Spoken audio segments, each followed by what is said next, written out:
So I saw this recommended on TikTok, and I just knew this needed to be made. I made a video not too long ago about how TikTokers should not recommend horror movies, but this one that we're watching today actually came from TikTok, and I wish I didn't let the intrusive thoughts win when I decided to make this video. I wasted my time with this movie, so you didn't have to, so let's go ahead and just dive into it. And no, that's not a pun. I'm not going to be making any this entire review. I'm not sorry. We start this movie off the same way I've seen movies start off on The Hub. Damsel in distress, ridiculous situation, white knight coming in, bogus ass fight, death. Oh yeah, this fucking guy, this is Santa. Yep. We then snap back to reality and find out that this is all part of a comic book that the main character Cody and his friend Steve are making called Santa Jaws. And buckle in, because it only gets worse from here. We see Uncle Mike and his girlfriend Georgia go to his grandpa's house, and this is where my first nerve snapped. What do you do? I'm a model. For whom? Snapstagram. Napsterham. LOL. LOL, LMAO, ROFL. I got some letters for you. How about STFU? Shut the fuck up. Shut the fuck up. This movie is cringe. Shut the... Oh my god, dude. Oh my... Later that night, Cody opens up his gift and he just looks so excited to open it. Whoa, what? It's a wooden box with German in front of it. Now, what's on the box gets translated later in the film, so don't worry. If I can find the clip, I'll put it in here. He who holds this pen holds great power. With generosity and heart, it can only do good. Beware of he who uses it for selfish gains. And won't you look at that? It's a pen! And he wishes the same shit that the kid in Krampus wished for his whole family to disappear or die or something. I don't know. These Christmas movies follow the same trope a lot. We find out Cody is grounded, but Grandpa sneaks him out of the house to go fishing, and whenever Grandpa passes him some of that good old famous eggnog, Cody drops it into the water. Now, this acts as a lure for Santa Jaws, and this is when we see the nastiest and raunchiest animation I've seen in my entire life. Cody has now seen his drawing come to life and decides to go tell his family. And of course, they all think that he's an asshole, myself included. So he leaves a note and runs to the comic book shop to meet Steve and the owner, Clark. Cody tells Clark that he needs his comic book back because he gave it to him at the beginning of the movie. However, Clark says, "Hey yo, I gave it to a regular. You're gonna have to go see her." And I made my prediction on who I thought it was. And would you be ashamed if I got it right? I predict it's gonna be that track star that he's simping for. 100%. I gave it to a girl named Jenna. Your neighbor, right? Shut up. I fucking knew it. Yep, it was the girl next door, the one that he's been crushing over this entire movie. It's not important. It's not. Cody takes Steve to the dock because he needs to show Steve proof. That's when Cody finds his grandpa's thermos and immediately right off rip says, "Oh, it's a great white." How? How the fuck do you know that it's a great white shark? From my knowledge, you don't know anything about sharks.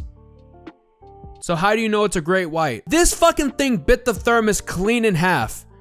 And you can just identify from the shrapnel of whatever's left of that thermos that it's a great white shark. I don't know. If anyone's a shark expert, leave in the comments. Like, is that how people determine shit? I thought normally you're supposed to have more than just a... never mind. I'm digging too deep into it. Now that we're past that escapade, Cody and Steve head to Jenna's house, the girl next door. And watching them exist or even breathe is like hearing metal forks scratching up against a plate. They ask for the comic book, but say it ain't so. Jenna doesn't have the damn thing, but she thinks that it's on her dad's boat at the dock, so they head that way. Now let me explain why this goofy bastard is here. He is only here so that Steve and Jenna can both see that Santa Jaws is real. Other than that, no reason why he should even be in this thing. Georgia and Josh, Cody's older brother, decide to go to the comic book store and question Clark on where Cody could be. And that's when the three fucksketeers walk into the comic book store and Cody delivers a motivational speech about how they need to protect their town from this killer Santa shark. They strap up, lock and load, and drop the fucking pen box on the ground. And you didn't hear it? It's a wooden box. They go to the dock and lure this shark out with some Christmas music. Cody takes the first shot and completely whiffs it. Jenna steps up and JFKs the shark with no effort whatsoever. Josh throws a spear and since he not big caveman, Josh miss shark with spear. I'm sorry, I'm trying to have fun with this. Cody comes up with this wonderful idea that maybe you can only kill Santa Jaws with Christmas items. So you mean to tell me that you can drop a fucking nuke on this thing and it will not hurt it unless you decorate it like a door wreath? Okay. Yeah, no, totally makes sense. Thanks, movie. Knowing this, they split up to find some weapons. Josh and Steve find some explosives that are in a barn. And Cody and Jenna find common interest. They create this thing called Christmas Chum, which really just looks like a child's shopping trip gone to hell, and they toss it into the water. Cody, Jenna, and Josh all manage to do damage to the shark. Except Steve. Steve was destined to do something else. And that was offering himself as a snack to the shark. Jenna talks to Cody and apologizes for his loss, but suggests that they could use the pen to fight the shark. Well, gee, that'd be a great idea. If this fucking seat sniffer didn't drop it at the goddamn comic book store. I'm sorry, this movie just puts me in a bad place. They go back to the store and they see Clark, but he's got a new car, a shit ton of money, and a Russian girlfriend. Cody asks for the pen, Clark lies, but after some pressuring, Clark is like, alright, I'm gonna go to the back, just give me a little bit, I'll get you your pen. But give it like 5-10 minutes later, he just leaves in his new car.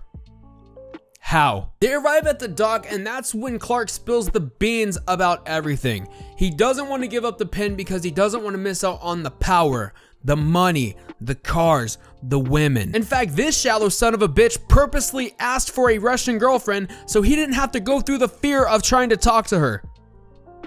What dumbass wishes for that? He then holds the pen hostage and says, I'll drop it into the water if you guys get close. So reasonably they all take a step back. Except Jenna, who spears Clark like Edge did Mick Foley at WrestleMania 22. Oh my God, what's gonna happen? Oh my God! Jenna throws the pin, Cody catches it, but the shark racks up a double kill with Clark and Jenna being turned into fish food. Now catch this. They're supposed to kill the shark with Christmas objects, right? Well, throw that shit out the window. Josh suggests that Cody could draw over the shark to possibly kill it.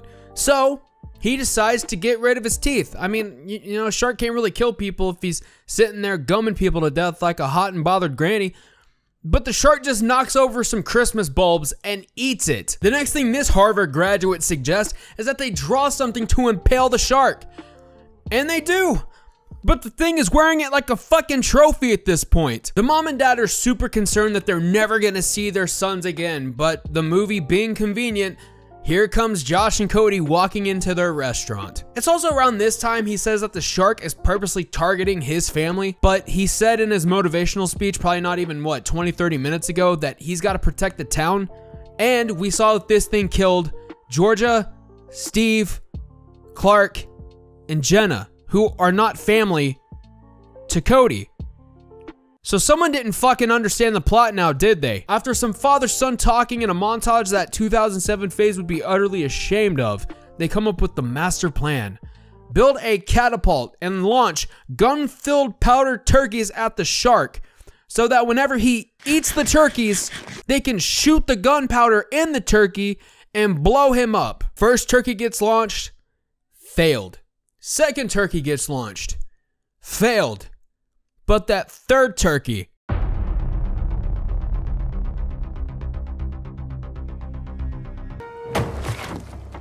oh, you worthless son of a bitch. Now because of this little incident, Josh has to run down to the dock and throw the turkey in the water.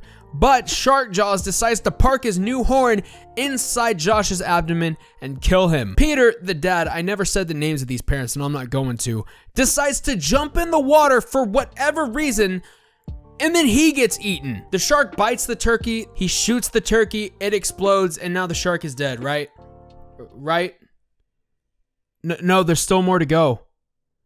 Oh, shit. Cody once again blames himself, but then he says that he can bring all of his family members and friends back. The mom is acting like an asshole and almost causes the pen to go into the water. So guess what? Her ass is going to the dock and picking it up.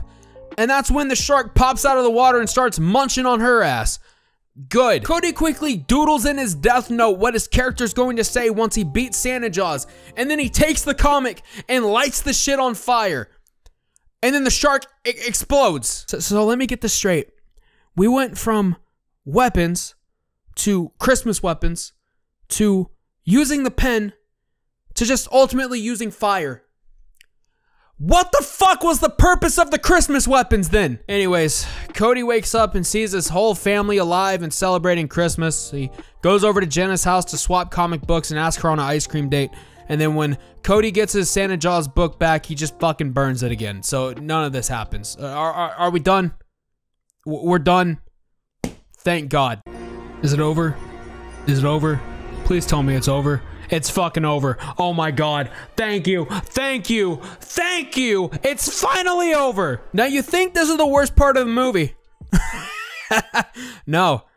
No. You should know how stunned I was when I saw the budget. BigMovieBlog.com said this is a low budget film. Yeah, you don't say. They're a little cagey about how much it cost, but they said it could be about $3 million. You're joking. Killer Clowns from Outer Space had like a $1.82 million budget in 1988, and I rated it a god tier movie. But if you count for inflation, that's about $3.8 million by the time this fucking movie came out in 2018. What's your excuse? Let me conclude this video with a nice little Christmas poem. Even though Christmas is a time with tons of fun and cheers, this movie has made me shed nothing but tears. Where it ends on this tier list, only one person knows. Blackout says that absolute dog shit is exactly where it goes. If you enjoyed what you see, make sure to like and subscribe. Tap the bell to all so you don't miss when the next video goes live. If you don't celebrate Christmas, hopefully a happy holidays you will favor. I'll be back next week. Keep it brutal, keep each other safe. Until next time, later.